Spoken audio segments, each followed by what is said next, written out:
తిరుపతి గంగమ్మ జాతర రాయలసీమలోనే అతిపెద్ద జనజాతర ఇది.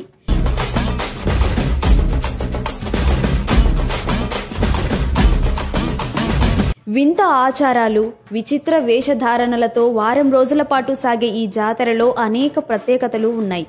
అసలు గంగమ్మ జాతర చరిత్ర ఏంటి? ఈ జాతరను ఎలా నిర్వహిస్తారు? ఈ వీడియోలో తెలుసుకుందాం.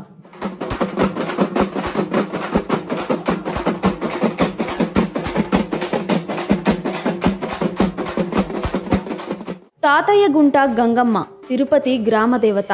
ఆ గంగమ్మ తల్లి గురించి ఓ కథ ప్రాచుర్యంలో ఉంది.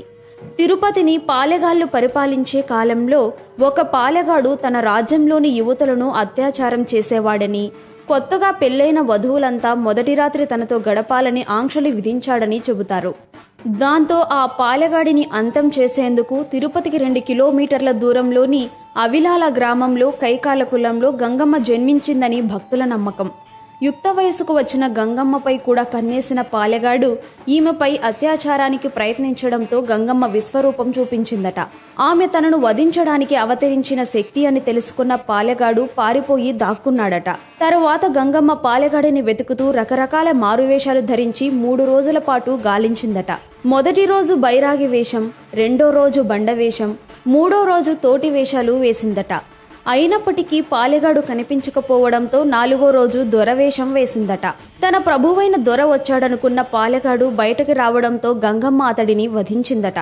దానికి గుర్తుగా తిరుపతితో పాటు చుట్టుపక్కల గ్రామాల ప్రజలు ప్రతి సంవత్సరం గంగమ్మ జాతర నిర్వహిస్తున్నారు.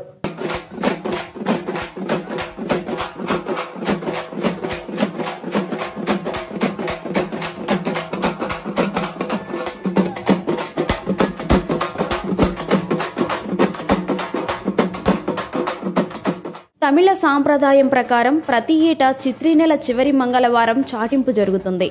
ఇందులో భాగంగా ఉదయం ఆలయ ప్రాంగణంలోని అమ్మవారి విశ్వరూప స్తూపానికి అభిషేకం చేయించి ఒడిబాల కడతారు. సాయంత్రం గంగమ్మ జన్మస్థలం అవిలాల గ్రామం నుంచి కైకాల కుల పెద్దలు పసుపు, కుంకుమ, నూతన వస్త్రాల సారిని తీసుకువస్తారు. ఈ పసుపు కుంకుమలను అర్ధరాత్రి 12 గంటలకు తిరుపతి పొలిమేర్లలో చల్లుతూ జాతర పూర్తయ్యే వరకు ఊరి ప్రజలెవరూ పొలిమేరలు దాటకూడదని చాటింపు వేస్తారు. భక్తులు రకరకాల వేషాలు ధరించడం ఈ జాతర ప్రత్యేకత. మొదటి రోజున వేసే బైరాగి వేషం కామాన్ని జయించడానికి గుర్తుగా భావిస్తారు.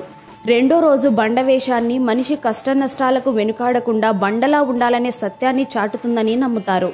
ఇక 3వ రోజు చిన్నపిల్లలు ఎక్కువగా వేసే తోటి వేషం ఉంటుంది. 4వ రోజు వేసే దొరవేషంతో నృత్యాలు చేస్తూ ఊరంతా తిరిగిన తర్వాత మొక్కులు చెల్లించుకుంటారు.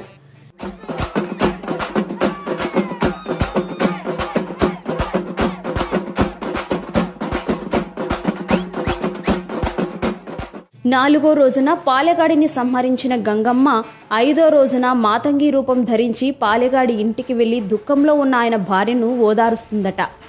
దీనిని గుర్తు చేసుకుంటూ భక్తులు 5వ రోజు మాతంగి వేషాలు వేస్తారు. పురుషులు మీసాలతో ఆడవేషం వేసుకుంటారు. పట్టుచీర కట్టుకుని ఆభరణాలు పెట్టుకోవడంతో పాటు మెడలో నిమ్మకాయల దండ, పూలమాల ధరిస్తారు. పుష్ప 2 పోస్టర్లో అల్లు అర్జున్ కనిపించేది ఈ వేషంలోనే.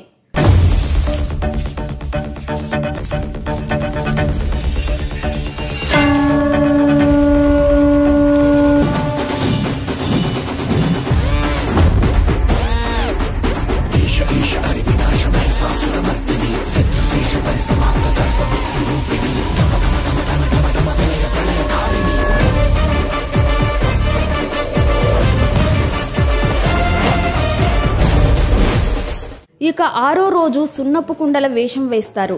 7వ రోజున జాతరలో భాగంగా సప్పరాల ఉత్సవం జరుగుతుంది. గోపురాల్లా ఉండే సప్పరాలను తయారు చేసి వాటిని శరీరంపై నిలబెట్టుకుంటారు. అలా చేస్తే తమ కోర్కెలు నెరవేరుతాయని విశ్వసిస్తారు. అదే రోజున కైకాల కులస్తులు పేరంటాల వేషంలో ఉన్న ఆలయానికి చేరుకొని నీలం రంగు ద్రవంతో బంకమట్టిని కలిపి అమ్మవారి భీకరమైన విశ్వరూపాన్ని తయారు చేస్తారు. అర్ధరాత్రి తరువాత ఆలయం ముందు గంగమ్మ విశ్వరూపాన్ని ప్రతిష్ఠిస్తారు. ఒక వ్యక్తి పేరంటాలులాగా వేషం వేసి విశ్వరూపం చెంప నరుకుతాడు. ఆ విగ్రహం నుంచి మట్టిని తీసి భక్తులకు ప్రసాదంగా అందజేస్తారు. ఈ ఉత్సవాల్లో భాగంగా గంగమ్మకు తిరుమల వెంకటేశ్వర స్వామి పుట్టింటి సారె పంపే ఆచారం కూడా గత 400 ఏళ్ల నుంచి కొనసాగుతోంది. స్త్రీలు ఆలయంలో పొంగలి తయారు చేసి అమ్మవారికి నైవేద్యంగా పెడతారు. భారీగా జంతు బలులు కూడా ఇస్తారు. ఇక అమ్మవారిని బూతులు తిట్టడం ఈ జాతరలో ఉన్న ప్రత్యేకత. భక్తులంతా నోటికి వచ్చిన బూతులు తిడుతూ ఉంటారు. వినడానికే విచిత్రంగా ఉన్న ఇది పచ్చి నిజం. గంగమ్మను ఎంత తిడితే అంత శాంతిస్తుందట. అందుకే నోటికి వచ్చినట్లు తిడుతూ తమ భక్తిని చాటుకుంటారు. ఇది తిరుపతి గంగమ్మ జాతర కదా.